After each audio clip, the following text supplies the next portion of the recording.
নিম্নচাপের পর আবারও বাঁশবাড়িয়া ফেরিঘাটে ফিরেছে ফেরি।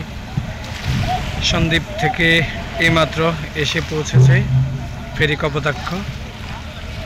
এখন র্যাম্প নামানোর কাজ চলছে, গাড়ি নামাবে পল্টনের সঙ্গে। এদিকে সড়ক ব্যাপক ক্ষতিগ্রস্ত হওয়ায় সেটি সামান্যতম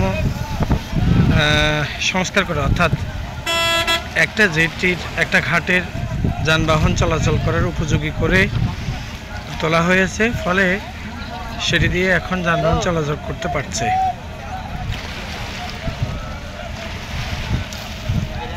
সন্দ্বীপ থেকে যাত্রীরা আসছেন, নামছেন, এখন গাড়িগুলো নামানো হবে।